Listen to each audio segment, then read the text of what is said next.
end, we've got programs.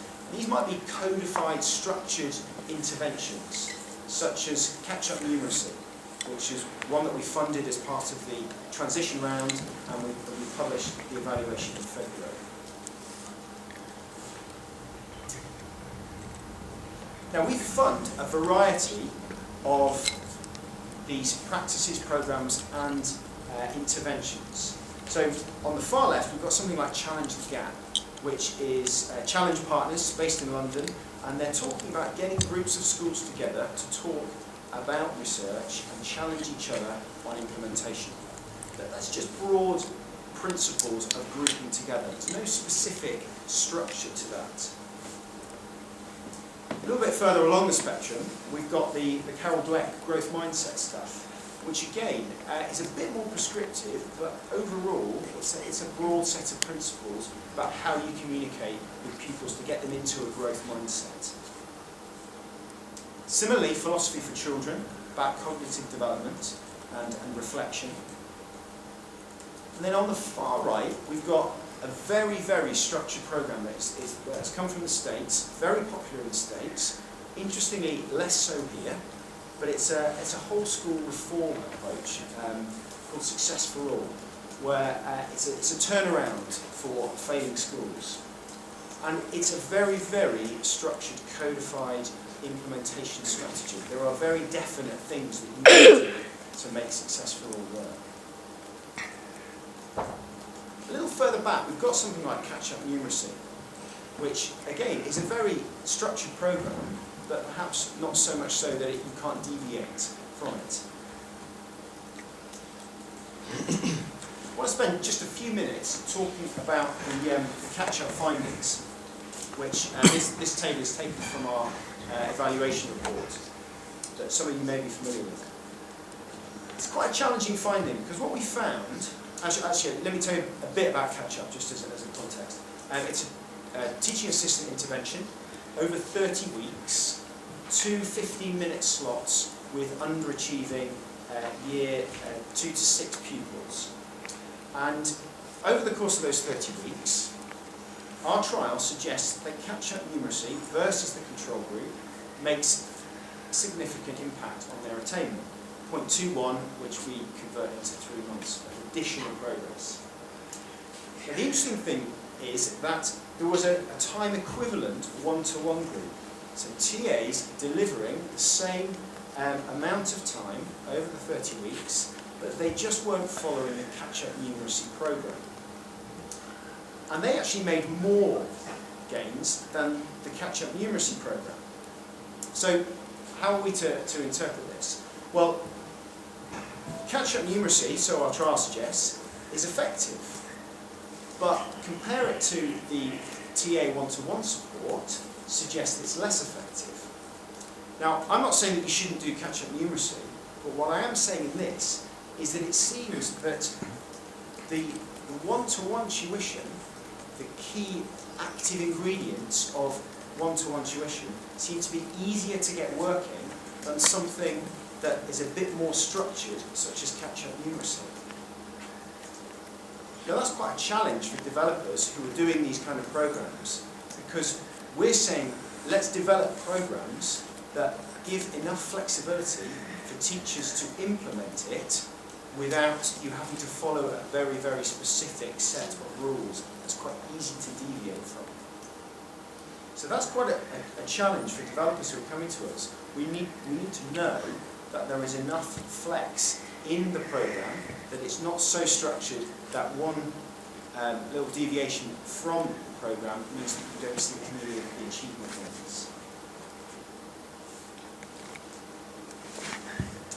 Now, quite what it takes to get those things working, how you implement something like feedback effectively, or catch-up numeracy effectively, is something that is a big question mark. We actually don't know how you should support teachers in the classroom to implement the evidence base. And that's one of the reasons why the research use round is trying to do. So in the trials that we will fund various levels of support to see quite how much support you need to give. You can either peel it back so that you just go light touch or go really intensive support. So the first stage, if you like, what happens if we just communicate the principles of effective implementation to schools? What happens if we just tell them about it? Is that enough to see gains? Perhaps not. So maybe there's a brokerage service, somebody on the end of a phone, somebody who knows, maybe the developer who is implementing, who has developed this, and can talk to the schools about implementing and how to get it working in their schools. If not, then we're really talking about a pretty intensive coaching model of bespoke support, where the person who literally comes into the school and helps them get that intervention working. And that requires very, very careful consideration of the school context and the particular challenges of the pupils in the classroom. So this is part of the ongoing work of the researchED. How much support is required to implement effectively?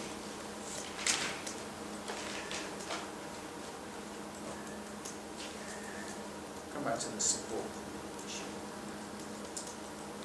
I want to give you an example from a really interesting study that was done in 1981 and is coming in a forthcoming work by Dylan William. It talks about the fidelity to the model. What happens if you deviate from the model that is being promoted as evidence-based? There were 6 video clips of someone performing CPR. 5 of the clips were of students that were learning CPR, and 1 was of an expert paramedic. And these 6 clips were shown to 3 groups of people. Expert paramedics, students learning CPR, and CPR instructors. And they were asked the question, who would you want performing CPR on you? The results are fascinating. The experts picked the expert 90% of the time. They could identify an expert doing CPR. Students, as you'd expect, couldn't half the time. They only picked the expert 50% of the time. But the instructors only picked the expert 30% of the time. These are the people who are training people to do CPR, but they couldn't identify the expert, or maybe they could, but they still chose the expert only 30% of the time. And the researchers concluded that the instructors were looking for people who were enacting the rules of CPR, all the official codified things that you must do when you're taught how to do it. And the experts could identify which were the essential core elements of CPR, but they could identify who had adapted CPR models slightly and were doing it in their own slightly idiosyncratic way. But it was still recognisable as CPR, and of course it was still effective in saving someone's life. Now that's, I think, the challenge for us and for developers. It's to make evidence-based interventions and approaches something that is adaptable enough to get working in schools, to allow us as individual teachers to still teach in the way that we want, in the style that we choose, but still seeing significant gains from an evidence-based approach.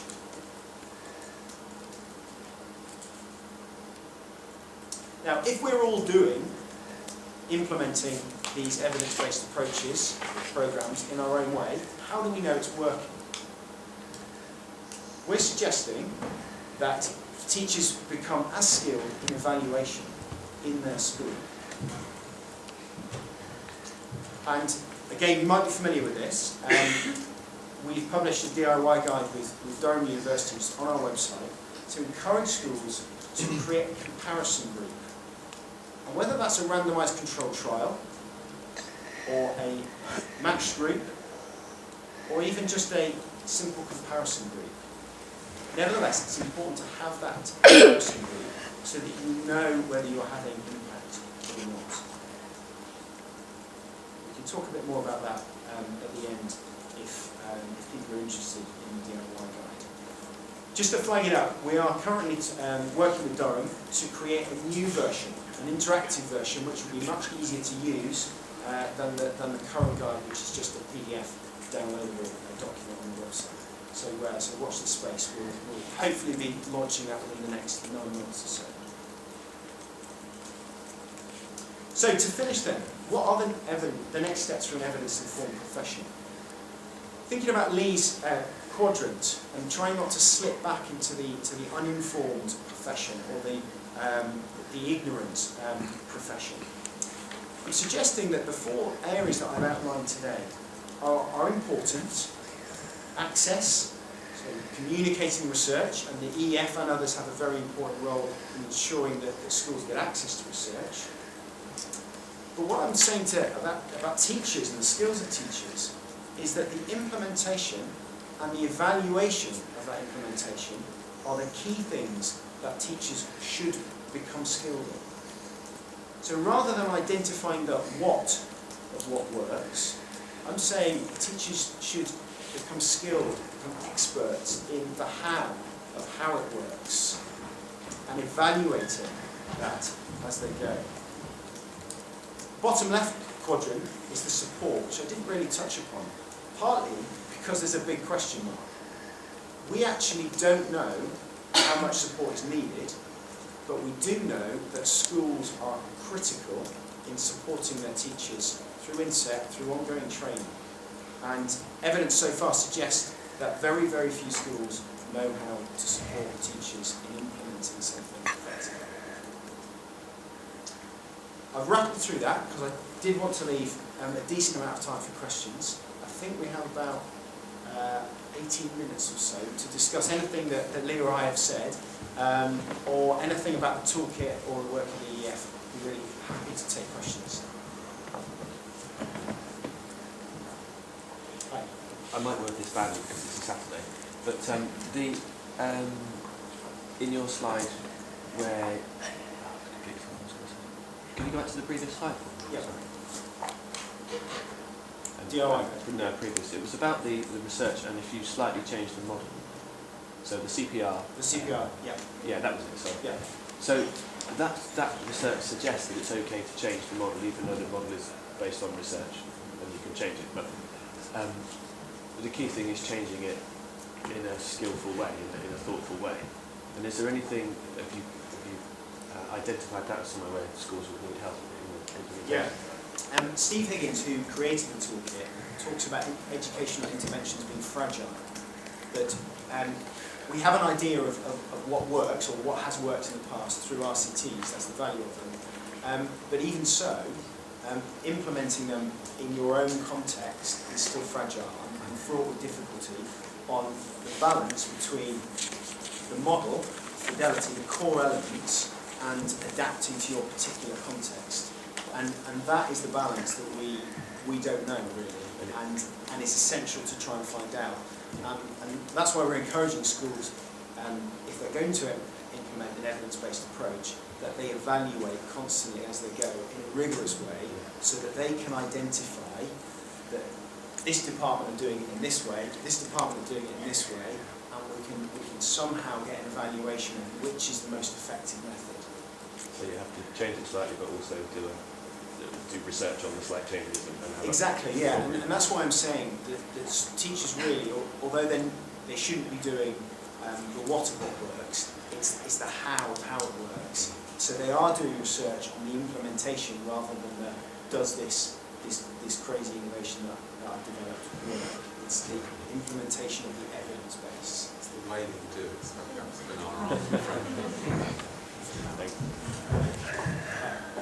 Can I just pick up on what I talk about rescue?